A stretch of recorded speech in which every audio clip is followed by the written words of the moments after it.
Negative energy होती है, कुछ लोग कहते हैं नहीं होती। लेकिन जो लोग भगवान को मानते हैं, वो यानी जो पॉजिटिव एनर्जी को मानते हैं, वो नेगेटिव एनर्जी को भी ज़रूर मानते होंगे। आज की कहानी कुछ ऐसी ही है। एक व्यक्ति जिसकी 7 बेटियां थी, 8वां बच्चा होने वाला था और वो व्यक्ति एक क्राइम के वजह से उसे फांसी की सज़ा होने वाली थी और वो फिर जो ऐसा कदम उठाता है, उसे सुनकर बहुत डर लगता है। उसने अपनी सातों बेटी, अपनी पत्नी और पत्नी के पेट में पल रहे बच्चे को इस दुनिया से मिटा दिया था। उसकी कहानी मैं आज आपके सामने लेकर आई हूँ। इसे सुनकर आपके रोंगटे खड़े हो जाएंगे। नमस्कार, मैं महक चौधरी आज आपके सामने फिर से एक सच्ची कहानी लेकर आई हूँ। कहानी शुरू होती है राजस्थान के एक कस्बे से। यहाँ पर एक परिवार रहता है। परिवार में एक पति है, एक पत्नी है, शादी हुई है नई-नई, बहुत अच्छे से जिंदगी बिता रहे हैं। लेकिन एक दिन उसकी जो पत्नी है वो प्रेग्नेंट हो जाती है, गर्भवती होती है। सब खुशी मनाते हैं परिवार, खुशी के साथ साथ कमाना शुरू करता है। अब गांव में इतना ज्यादा काम चलता नहीं है। अब वो शहर जाने की ठानता है, लेकिन उसकी पत्नी उसे रोक देती है।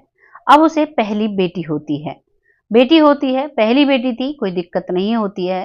धीरे धीरे जिंदगी चलती है और अब ऐसे ही एक पर एक उसे 7 बेटियां हो जाती हैं। हर बार उन्हें बेटे का इंतजार रहता, लेकिन बेटी पैदा हो जाया करती। अब वो व्यक्ति अपनी जिंदगी से बहुत हताश हो जाता है और वो व्यक्ति अब शहर जाकर काम करने लगता है और शहर में भी ऐसा वैसा काम नहीं, किसी 2 नंबर के काम में फंस जाता है, यानी कि किसी क्राइम से रिलेटेड काम में फंस जाता है। उसके बाद उसके पीछे पुलिस लग जाती है और वो पुलिस के हत्थे चढ़ जाता है। पुलिस के हत्थे चढ़ने के बाद सारे गवाह, सारे सबूत उसके खिलाफ होते हैं और इस वजह से पुलिस के हत्थे चढ़ने के बाद वो कोर्ट में पेश होता है और वहां पर उसे फांसी की सजा सुना दी जाती है। जब उसे फांसी की सजा सुना दी जाती है तो वो पैरोल पर 2 दिन के लिए अपने गांव आता है। वो मन में क्या सोच कर आया था नहीं पता किसी को भी। घर आता है, सरकार की तरफ से आता है कि अपने परिवार के साथ अच्छा वक्त बिता कर आएगा, लेकिन वो जो करता है उसे डरा देने वाली घटना कह सकते हैं। वो आता है, एक दिन बहुत अच्छे से अपने परिवार के साथ रहता है, बहुत अच्छा खाता है, खिलाता है और उसके दूसरे दिन वो एक जहरीला पदार्थ लेकर आता है और आने के बाद दूध में मिलाकर अपनी 7 बेटियों को पिलाता है। जब 7 बेटियों को उसे पिला रहा था तो उसकी आंखों में आंसू थे। जब उसने 8वां गिलास अपनी पत्नी को दिया, जिसके गर्भ में बच्चा था, उस पत्नी को जब गिलास दे रहा था तो वो पत्नी कहती है कि तुम इतने उदास क्यों हो, लेकिन वो उससे कुछ नहीं कहता है और कहता है कि तुम इसे पी लो। वो पत्नी भी पति ने दिया था बड़े चाव से, अक्सर वो शहर में रहता था, उसे पी जाती है। उसे पीने के बाद उस पत्नी का गला घुटने लगता है। इधर वो 7 लड़कियां जोर जोर से रोने लगती हैं, खांसने लगती हैं और कहती हैं बाबूजी हमारे गले में कुछ हो रहा है। वो बाबूजी भी एक गिलास घोर कर खुद से भी पी जाता है। अब वही परेशानी उसे भी होने लगती है। एक परिवार के कहने को तो वो 9 सदस्य थे, लेकिन वो वाकई में 10 थे। एक गर्भ में बच्चा भी था। अब परिवार के 10 सदस्य के जीवन पर बहुत ज्यादा जोर पड़ रहा था। बंद 4 दीवारी में वो बहुत परेशान थे। रात भर तड़पते हैं और एक एक कर दम तोड़ देते हैं। पूरा परिवार वहीं पर धरती पर गिर जाता है। सुबह होती है, सुबह कोई पड़ोसी उनके घर आता है। आने के बाद दरवाजा खटखटाता है, लेकिन दरवाजा नहीं खुलता है। अब वो अंदर आता है तो अंदर आकर देखता है कि सभी जमीन पर पड़े हुए हैं, सभी के मुंह से झाग निकल रहे हैं और सभी का शरीर नीला पड़ा हुआ है। तुरंत वहां की पुलिस को कॉल किया जाता है। पुलिस आती है, सभी शवों का पोस्टमार्टम कराया जाता है तो पता चलता है कि इन लोगों ने कोई जहरीला पदार्थ खाया है और उसी से इनकी जान गई है। केस को यहीं पर क्लोज कर दिया जाता है। अब उसके बाद गांव में चर्चा चलती है। गांव में कहते हैं कि इन्होंने ऐसा क्यों किया, बहुत गलत किया, ये किया, आत्मा को शांति देने के लिए कोई भी नहीं है परिवार का, क्या होगा इनका, इनका तो किसी ने तर्पण भी नहीं किया, ऐसी बातें चलती हैं। वहीं पर एक लड़की जिसकी उम्र 15-16 साल होती है, वो भी ये सारी बातें सुन रही थी। वो अपनी माँ से कहती है कि माँ, ये आपकी सहेली ऐसी बातें क्यों कर रही हैं? इतनी ज्यादा बोलने से बढ़िया है कि ये गीता का पाठ करें, गीता के पाठ से उनको शांति मिलेगी। ये क्या कर रही हैं? इस बात को जब उसकी माँ सुनती है और उसकी सहेलियां सुनती हैं तो वो कहती हैं कि तू ही कर ले गीता का पाठ, तुझे क्या करने में दिक्कत है, जो तू हमें बातें करने से भी रोक रही है। तो वो कहती है कि हाँ मैं कर लूंगी। अब उस समय वो लड़की कह देती है कि हाँ मैं कर लूंगी, फिर वो सो जाती है।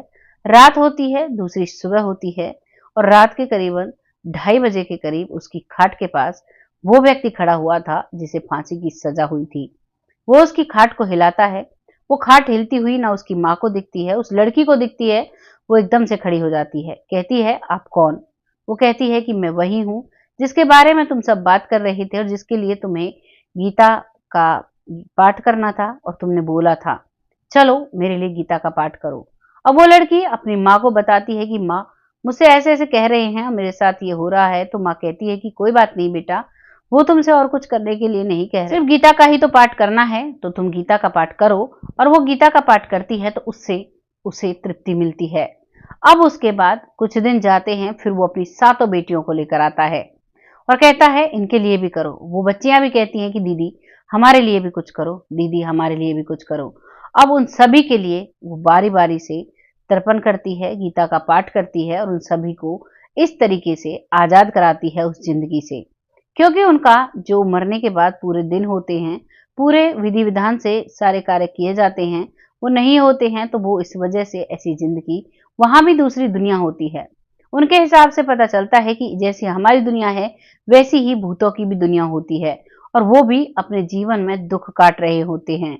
उन दुखों का निवारण गीता के अध्याय से होता है, गीता के पाठ से होता है, श्रीमद् भागवत गीता के पाठ से होता है, शिव भगवान के सामने तर्पण करने से होता है। वो सारे अनुष्ठान 15-16 साल की बच्ची करती है और करने के बाद उन सभी को फिर आत्मा की तृप्ति मिलती है। उसके बाद वो लड़की शांति से रहती है। लेकिन अब वो ऑब्जर्व करती है कि जो सारी बातें हैं, जो सारी नेगेटिव एनर्जी हैं, वो सिर्फ मुझे ही क्यों दिखाई देती हैं। फिर वो उसी साइड से पढ़ाई करती है और वो पैरामेडिकल साइंस की तरफ से पढ़ती है, पीएचडी करती है और इन सभी के बारे में जानने की अपनी तलाश जारी कर देती है। वो इसमें इतनी अंदर तक घुसती है कि वो पीएचडी कर चुकी है, वो इतनी अच्छी तरीके से इन चीजों को जान चुकी है। वो साफ शब्दों में कहती हैं, जैसे हमारा यहाँ पर संसार है वैसे आत्मा का भी संसार होता है। वो लोग भी अपने जीवन में रहते हैं, उन लोगों को भी दर्द होता है, कष्ट होता है। तो इसीलिए जो जिंदगी हमें यहाँ मिली है, हमें खुशी खुशी बहुत अच्छे से सावधानी से बितानी चाहिए। क्योंकि ज्यादातर लोग सोचते हैं कि अगर हम इस दुनिया से चले जाएंगे तो फिर हम आराम से रहेंगे, लेकिन ऐसा नहीं है। आपको हर जगह जाकर दुख भोगना पड़ता है, हर जगह जाकर चीजों का सामना करना पड़ता है। तो क्यों नहीं इसी जिंदगी में डटकर सामना किया जाए, क्यों नहीं इसी जिंदगी में हर दुख को काटा जाए, सुख को जिया जाए। जो जिंदगी मिली है उसे बहुत अच्छे से जीजिए, बहुत खुशी खुशी जीजिए, क्योंकि जिंदगी बार बार नहीं मिलती। अपने जीवन में किसी भी कठिनाई को ना आने दें और अगर आ भी जाती है तो उसे हंसते हंसते सह जाएं। इसीलिए हम इन कहानियों को आपके सामने लेकर आते हैं, जिससे कि आप इनको जान सको, इनके बारे में समझ सको। आपको ये कहानी कैसी लगी जो कि राजस्थान से हमारे सामने निकल कर आई, अपनी राय कमेंट बॉक्स में लिखिएगा। अब वक्त आता है उन लोगों का जो लोग हमें बहुत सपोर्ट करते हैं, जिनमें सबसे पहला नाम आता है जमुना जी, जो बहुत अच्छे से सपोर्ट करती हैं, बहुत प्यारा कमेंट लिखती हैं। आपका तहे दिल से धन्यवाद, ऐसे ही अपना सपोर्ट हमारे साथ बनाए रखें। अगला नाम आता है अत्री जी, जो बहुत अच्छे से सपोर्ट करती हैं, बहुत अच्छे कमेंट लिखती हैं। आपका तहे दिल से धन्यवाद, ऐसे ही अपना सपोर्ट हमारे साथ बनाए रखें। अगला नाम आता है मंजू जी, जो हमारी बहन है, हमें बहुत अच्छे से सपोर्ट करती हैं, बहुत ही प्यारे प्यारे कमेंट लिखती हैं। कमेंट को देखकर बहुत मोटिवेशन अप होता है। ऐसे ही अपना प्यार और सपोर्ट हमारे साथ बनाए रखें। अगला नाम आता है विपिन कुशवाहा जी, जो अंकल जी हैं, बेटी कहकर सपोर्ट करते हैं। आपका बहुत बहुत धन्यवाद, ऐसे ही अपने प्यारे प्यारे कमेंट लिखते रहें। अगला नाम आता है संदीप जी, जो नरवाना से हैं, जो बहन कहकर संबोधित करते हैं।